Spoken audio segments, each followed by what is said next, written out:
Hello students, welcome to Statisticspedia. Now today's topic it is index number.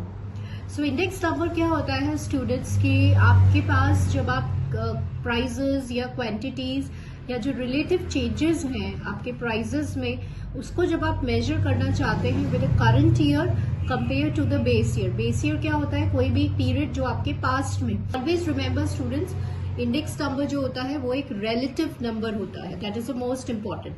कई बार question आ जाता है कि ये जो चेंज मेजर करता है आपके प्राइसेस में, कंजम्पशन पैटर्न में, क्वांटिटीज में, वो क्या होता है, वो चेंज कैसा होता है, एब्सोल्यूट की टर्म्स में होता है या रिलेटिव की टर्म्स में होता है. तो it is always measured in terms of a relative change, right. तो इस वीडियो में आप विजिट कर सकते हैं. यहाँ पे आपको थ्योरी भी मिलेगा, पूरा कंप्लीट चैप्टर आपको जो है वो समराइज मैनर में मिल जाएगा, एज वेल एज यहाँ पे आपको सेवरल डिफरेंट टाइप के क्वेश्चंस भी मिलेंगे. ठीक है, तो अभी आज जो है हम यहाँ पे सिर्फ इंडेक्स नंबर से बेस्ड जो क्वेश्चंस हैं वो प्रैक्टिस करेंगे. ठीक है, so let's start with that. First question देखिए students. If the base year value is taken as a weights, then the weighted arithmetic mean of price relative will be what? So सबसे पहले हमें यहाँ पे पता होना चाहिए कि what do you mean by weighted, what do you mean by price relative and so on. तो quickly हम एक बार रिवाइज कर लेते हैं. Price relative क्या होता है स्टूडेंट्स? रेशियो होता है current price divide by base price expressed in 100. आपको पता है कि जो इंडेक्स नंबर है वो परसेंटेज में जो होता है वो एक्सप्रेस किया जाता है. प्राइस रिलेटिव की डेफिनेशन भी आ जाती है, कई बार कैलकुलेट करना भी आ जाता है. तो प्राइस रिलेटिव रेशियो होता है, किसका रेशियो होता है? Current year price divided by base year expressed as a percentage. Now let me explain you what do you mean by weighted. Weighted मतलब क्या होता है स्टूडेंट्स कि यहाँ पे जब हम इंडेक्स नंबर का जो यूज है, जो पर्पस है, आप क्यों इंडेक्स नंबर यूज कर रहे हैं कि आप प्राइसेस सपोज कंपेयर करना चाहते हैं, प्राइस इंडेक्स नंबर की बात करें तो वहां पे हम अगर फैमिलीज की बात करें तो आप फैमिलीज में हम अलग अलग प्रोडक्ट्स यूज करते हैं अपने डे टू डे लाइफ में. ऑयल है या फूड है, ठीक है, हम इलेक्ट्रिसिटी सर्विसेज हम यूज करते हैं जैसे पानी है, इलेक्ट्रिसिटी है. तो ऐसे ये जो डिफरेंट प्रोडक्ट्स हैं सबकी इंपॉर्टेंस अलग अलग है. जैसे कि राइस है या व्हीट है उसको हम ज्यादा इंपॉर्टेंस देंगे एज कम्पेयर टू टी और कॉफी, राइट. तो वेटेड मतलब यही होता है कि जो भी प्रोडक्ट्स आप यूज कर रहे हैं, कमोडिटीज आप यूज कर रहे हैं, सबकी अपनी अपनी इंपॉर्टेंस होती है. उस इंपॉर्टेंस के हिसाब से आप उन्हें वेट्स असाइन करते हैं. सो यहाँ पे अब आप देखेंगे स्टूडेंट्स कि यहाँ पे वी हैव द वेटेड. और वेटेड अरिथमेटिक मीन का फॉर्मूला क्या होता है? ये होता है एक्स की जगह आप प्राइस रिलेटिव रख देंगे तो वो होता है P1 P0 multiplied by 100 divided by weights. Weights क्या है students? Base year value. Value क्या होता है? वैल्यू मतलब होता है प्राइस इनटू क्वांटिटी. ठीक है, तो जब आप यहाँ पे W की जगह पुट करेंगे price into quantity,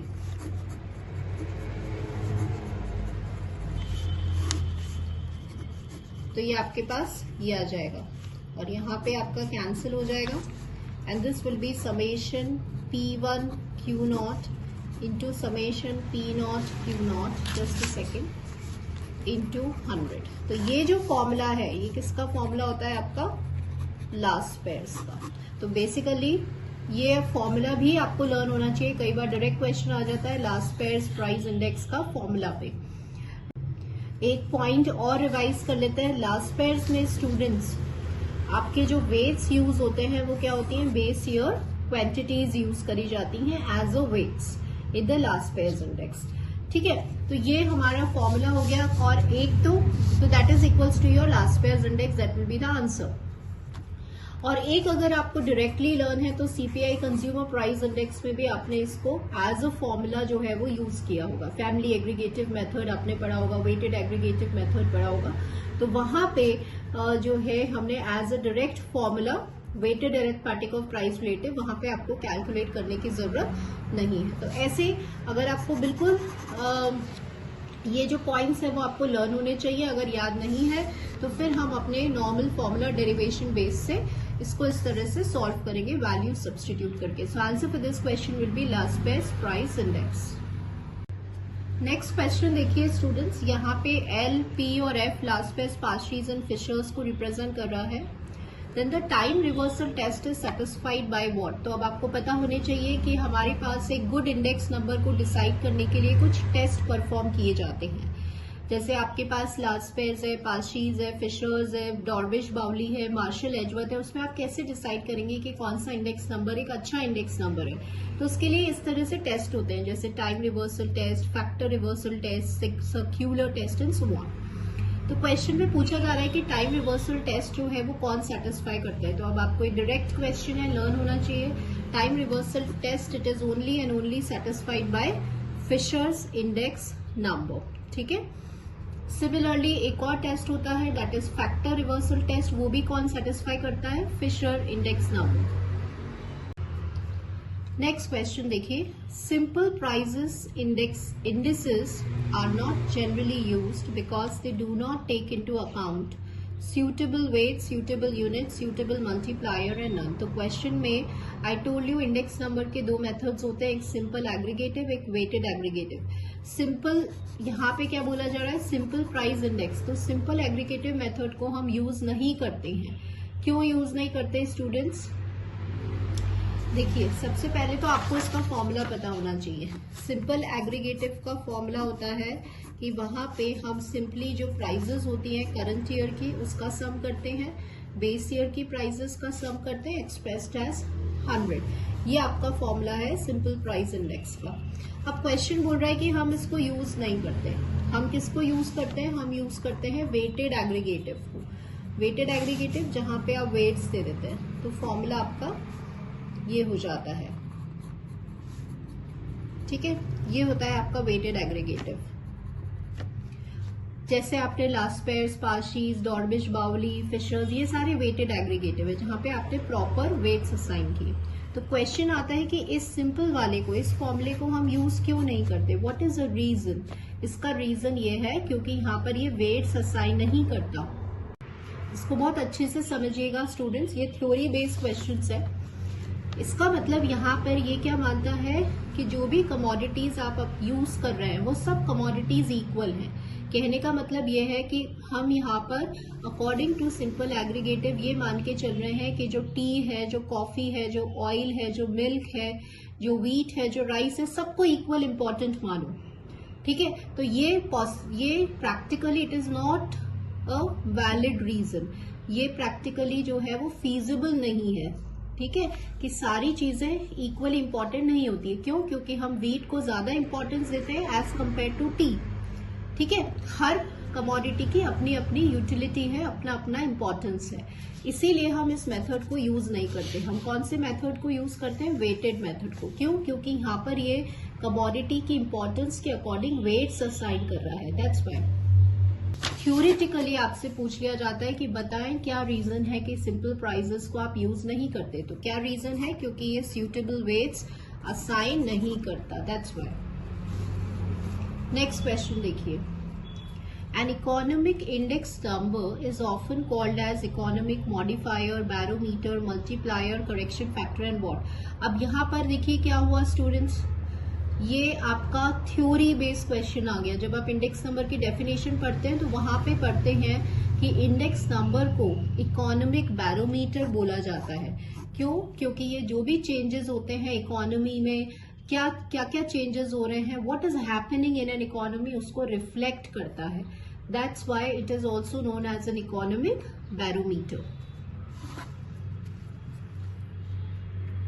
P01 is an index on time. Now very good and very important question जिसपे हम कई बार ध्यान नहीं देते हैं। आपको ये पता होना चाहिए कि आप P01, ये जो फॉर्मूला हम लिख रहे हैं ये किसका है? P01 का। Now what do you mean by? ऐसे ही हमारे पास क्वांटिटी इंडेक्स नंबर होता है, V01 मतलब वैल्यू इंडेक्स नंबर होता है। तो हमें पता होना चाहिए कि इसका मतलब क्या है। कई बार वाइवा में भी पूछ लेते हैं। 0 मतलब होता है बेस ईयर, 1 मतलब होता है करंट ईयर। तो यहाँ पे आप प्राइस इंडेक्स कैलकुलेट कर रहे हैं by taking 1 as a current year compare to 0 as a base year. तो इसको हम बोलते हैं 1 on 0। ध्यान रखिएगा, कई बार ऐसे भी आ जाता है, ऐसे कि बताएं इसका मतलब क्या है। तो यहाँ पे ये जो है वो करंट ईयर हो गया और ये जो है वो बेस ईयर हो गया, आपने इंटरचेंज कर दिया। ठीक है, तो यहाँ पे ये क्या हो जाएगा 0 on 1। यहाँ पे करंट ईयर को किससे कंपेयर किया जा रहा है, बेस ईयर 1 से। ये हमें कहाँ जरूरत पड़ती है, ये हमें पड़ती है टाइम रिवर्सल टेस्ट में। ये भी समझ लीजिए, P01 into P10 is equal to 1, इसे टाइम रिवर्सल टेस्ट कहते हैं। नाम से क्या समझ में आ रहा है, टाइम को रिवर्स कर दो, बैकवर्ड जाओ। तो ये तो हम यूजुअली करते हैं 1 on 0। ठीक है, यहाँ पे ये क्या कहता है टाइम रिवर्सल टेस्ट कि करंट जो बेस ईयर है उसको करंट ईयर बना दो और जो करंट ईयर है उसको बेस ईयर, मतलब इंटरचेंज कर दो इन वैल्यूज को। 0 की जगह 1 लिख दो और 1 की जगह 0 लिख दो। ठीक है, तो वहां हमें जरूरत पड़ती है। तो लेकिन कई बार क्वेश्चन इस फॉर्म में भी पूछ लेते हैं कि बताओ P01 मतलब क्या। P01 मतलब होता है 1 on 0। 1 आपका करंट ईयर है और 0 आपका बेस ईयर है। नेक्स्ट क्वेश्चन देखिए students, index number of the prices in 2010 is 355 with 2001 as a base. इसका मतलब क्या है। अब यहाँ से सारा देखिए, मैं आपको बिल्कुल थ्योरेटिकल क्वेश्चंस, जो थ्योरी जो आपने पढ़ा है अपने चैप्टर में, वो क्वेश्चंस के फॉर्म में किस तरह से आएगा। अब आपको ये तो पता है कि इंडेक्स नंबर को आप परसेंटेजेस में एक्सप्रेस करते हैं। ठीक है, और आप ये वाले फॉर्मूलाज को यूज कर लेते हैं, ये वाले और ये वेटेड एग्रीगेटेड फॉर्मूलाज को। जब आप यूज करते हैं तो आपके पास कोई आंसर आता है इंडेक्स नंबर का, जैसे ये आंसर आया। क्वेश्चन कहता है कि बताओ इसका मतलब क्या है, आप क्या समझे इससे, आप क्या कंक्लूजन ड्रॉ कर रहे हैं, क्या रिजल्ट ड्रॉ कर पा रहे हैं। तो स्टूडेंट्स, आपको पता है कि इंडेक्स नंबर को हम हमेशा परसेंटेज में एक्सप्रेस करते हैं। तो आपको क्या करना है, 100 से, यहाँ पे क्या है, नंबर क्या है 21, मतलब इसका मतलब क्या कंक्लूजन आया, क्या समझ में आया कि जो प्राइजेस है उसमें 21% इंक्रीज हुआ है। कब इंक्रीज हुआ है, आज के टाइम में। जब हमने कंपेयर किया इसको बेस ईयर से तो हमें क्या समझ में आया कि जो इंडेक्स नंबर का आंसर है, उस आंसर से हमें ये समझ में आया कि 21% जो है वो राइज हुआ है, इंक्रीज हुआ है आज के टाइम में प्राइजेस में as compare to the base year. Suppose अगर यहाँ पे मैंने आपका इंडेक्स नंबर ये आता, इसका मतलब क्या है स्टूडेंट्स, आप इसको जब 100 से कंपेयर करेंगे तो इसका मतलब ये है कि there is a 10% decrease in the prices या क्वांटिटीज, जो भी आप जिसके लिए भी आप इंडेक्स नंबर निकाल रहे हैं। ठीक है, तो क्योंकि this is a meaning of this. अब आप क्वेश्चन समझिए, क्वेश्चन कह रहा है कि 355 आपका आंसर आया है, 355 आपका आंसर आया इंडेक्स नंबर में, बताएं इसका मतलब क्या है। तो आपको इसको किसके टर्म्स में देखना है, 100 की टर्म्स में देखना है। तो जब हम इसको 100 की टर्म्स में देख रहे हैं तो हम यहाँ देख पा रहे हैं कि 255% इंक्रीज आ जाएगा प्राइजेस के अंदर in the current year compare to the base year. ठीक है, क्योंकि आप इसको सिंपल 100 से माइनस कर दीजिए, इसको ऐसे भी समझ लो। अगर आपको ऐसे नहीं आ रहा है तो 100 से माइनस कर लो, तो जो भी वैल्यू आए 55। सो यहाँ पे क्या आएगा, there has been on an average 255% increase in the prices. Next question देखिए students, chain index is equals to what. तो अभी आपको पता है कि आपके पास दो टाइप के इंडेक्स नंबर्स होते हैं। एक इंडेक्स नंबर आपके पास होता है FBI, जिसे आप फिक्स बेस इंडेक्स कहते हैं, और एक होता है आपका चेन बेस इंडेक्स नंबर। तो इसका फॉर्मूला आपको डायरेक्ट लर्न होना चाहिए, कई बार डायरेक्ट फॉर्मूला आ जाता है। तो चेन इंडेक्स का फॉर्मूला होता है link relative of current year into chain index, ये होता है इसका फॉर्मूला। लिंक, अब देखिए यहाँ पर स्टूडेंट्स मैं आपसे एक रिक्वेस्ट करना चाहूंगी कि आप अपना एक सेपरेट अपना एक रजिस्टर बना लें, जहां पे आप जो भी फॉर्मूलेज आ रहे हैं उसको लिखते चले जाएं अकॉर्डिंग टू द चैप्टर। अब जैसे ये वाला क्वेश्चन आ रहा है, स्टूडेंट्स क्या करते हैं, एक एक ऑप्शन पढ़ने बैठ जाते हैं और फिर कंफ्यूज हो जाते हैं कि ये भी हो सकता है और ये भी हो सकता है। तो फॉर्मूले वाले क्वेश्चन में कभी गलती मत करिए, वो स्कोरिंग होता है, डायरेक्ट क्वेश्चन होता है, दैट्स व्हाई। तो चेन इंडेक्स आया तो हमें पता है लिंक रिलेटिव ऑफ, अपने कहीं साइड पे लिख लो, क्योंकि ये ऑप्शंस आपको कंफ्यूज कर देंगे। ये ऑप्शंस होते इस तरह से हैं कि हमें कंफ्यूजन हो जाता है कि अरे यहाँ करंट था कि प्रीवियस था। सो राइट इट सेपरेटली कि ठीक है ये फॉर्मूला पूछ रहा है, अपने साइड में रफ में लिख लीजिए। तो यहाँ पे लिक रिलेटिव हो गया करंट ईयर का, चेन इंडेक्स हो गया प्रीवियस ईयर का divide by 100, that is a formula for CBI. Next question देखिए, price index number for the year using the simple aggregative method is what. तो again a formula based question. तो अभी हमने यहाँ पे जो है वो रिवाइज किया था, ये फॉर्मूला होता है आपका सिंपल एग्रीगेटिव मेथड का। देखो नाम है एग्रीगेटिव, एग्रीगेटिव मतलब ऐड करना। तो करंट ईयर प्राइसेस को ऐड कर दिया, summation divide by base year prices into 100, this is a formula for your simple aggregative method. ठीक है, तो summation of P1 divided by summation of P0 into 100। कई बार जब अगर फॉर्मूला याद नहीं होता ना तो ये भी हमें कंफ्यूज कर देता है कि कहीं ऐसा तो नहीं था। That's why I am saying students, ये एक रिक्वेस्ट है आपकी, कभी गलती नहीं होगी इन टाइप के क्वेश्चंस में, हमेशा फुल स्कोर करेंगे। जब भी फॉर्मूला दिख रहा है साइड में पहले अपना फॉर्मूला लिख लो जो आपको याद था, और फिर अपने ऑप्शंस पे जाके उसको मैच करिए। नेक्स्ट क्वेश्चन देखिए students, if A and B denote last pairs and Parsees and A is less than B, then ये क्या सेटिस्फाई हो रहा है। तो यहाँ पे A आपका लास्ट पेयर्स है, B आपका पार्शीज है, और आपको एक कंडीशन दे दी जाती है कि A B से छोटा है। तो बताएं इनमें से कौन सा रिजल्ट होल्ड करेगा। A very very good question. ठीक है, तो देखिए हम इसको कैसे सॉल्व करते हैं। देखिए स्टूडेंट्स, जो फिशर्स इंडेक्स नंबर होता है वो होता है आपका लास्ट पेयर्स और पार्शीज का ज्योमेट्रिक मीन, ये हमें पता है। तो यहाँ पे A लास्ट पेयर्स था और B पार्शीज था। क्वेश्चन में ये यूज किया गया इसलिए हमें समझ में आ गया। ठीक है, मैं आपको एक एग्जांपल से समझाऊंगी, नहीं तो वैसे तो ये डायरेक्ट क्वेश्चन है, बट फिर भी आप समझ लीजिए। जैसे A की वैल्यू 16 ले लिया और B की वैल्यू 25 ले लिया। यहाँ पे A जो है वो B से छोटा है। ठीक है, अब सपोज अगर मैं रूट ऑफ AB ले रही हूँ, ये 16 और 25 का रूट ले रहे हैं, तो ये हो गया 4 स्क्वायर इंटू 5 स्क्वायर, तो आंसर आएगा 20। तो अब जैसे अरेंज कर रहे हैं नंबर्स के साथ, तो 16 आता है, फिर 20 आता है और फिर 25 आता है। तो क्या हो गया, ये A था, ये रूट AB था और ये B था। तो ये आपकी कंडीशन होल्ड करेगी।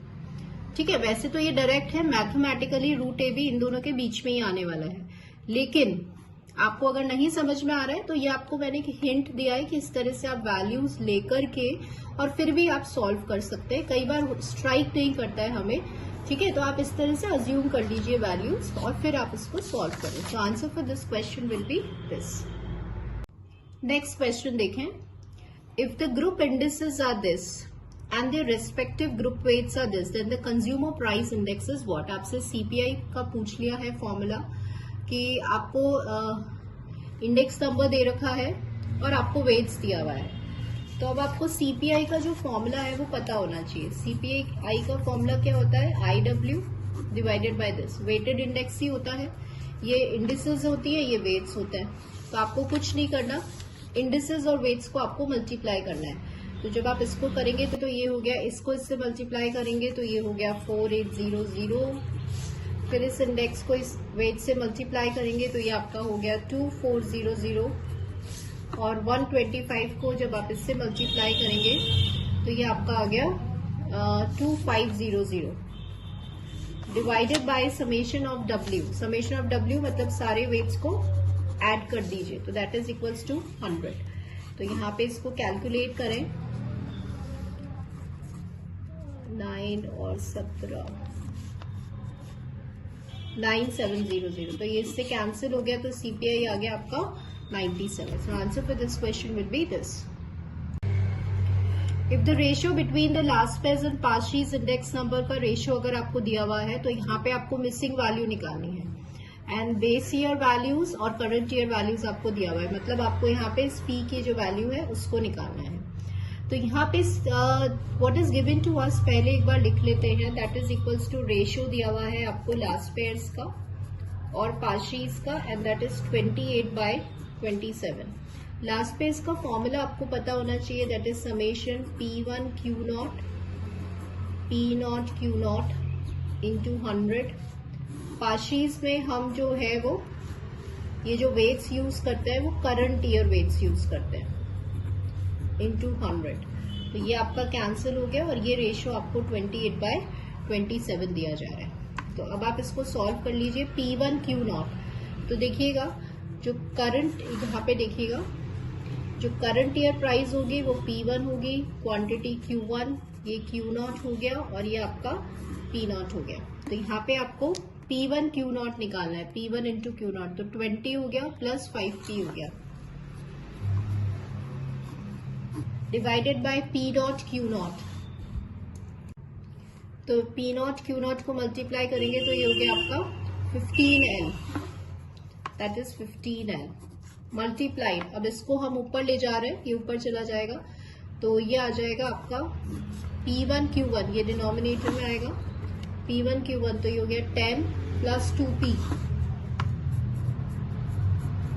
और P0 Q1, P0 Q1 5 plus 7L equals to 28/27। तो L से L आपका कैंसिल हो गया। कैलकुलेशन करना है, जैसे यहाँ पे आप 5 से कर देंगे तो ये हो जाएगा P प्लस 4, 5 3 15 प्लस 7, यहाँ से 2 कॉमन ले लीजिए, P प्लस 5, दैट इज 28/27। 7 ये मल्टीप्लाइड है ना, 7 4 28 और 3 9 27। क्रॉस मल्टीप्लाई कर लीजिए तो ये हो गया 9P प्लस 36 इक्वल्स टू हो गया आपका 8P प्लस 40 हो गया। तो P की जो वैल्यू आ रही है स्टूडेंट्स वो 4 आ रही है। तो this is a normal calculation. कुछ नहीं किया मैंने, इस 9 को इधर क्रॉस मल्टीप्लाई कर दिया और इस पूरे पार्ट को इधर क्रॉस मल्टीप्लाई, तो 4 2 8, 8 इंटू P प्लस 5 कर दिया और नॉर्मल इक्वेशंस को सॉल्व कर लिया। सो answer for this question will B 4। ठीक है, सो यहाँ पर आपका जो डायरेक्ट क्वेश्चन आपसे ना पूछ करके लास्ट प्रेजेंट पास्ट शीट्स का सिंपल आपको यहाँ पे रेशियो दे दिया और यहाँ से आपको फॉर्मूलाज को यूज करना है, that's it. So this is all for today students, जहाँ पे हमने इंडेक्स नंबर के सेवरल टाइप ऑफ क्वेश्चंस आपको मैंने बताया, थ्योरी को किस तरह से क्वेश्चंस के फॉर्म में जो है वो पुट किया गया है एंड फॉर्मूला बेस्ड क्वेश्चंस भी यहाँ पे पूछते हैं। अगर मल्टीपल क्वेश्चन सॉल्व करने हैं, प्रैक्टिस करने हैं, तो इन सारे वीडियोस पे जाके आप विजिट कर सकते हैं। कोई क्वेरी है तो कमेंट करिए। So thank you students for watching this video.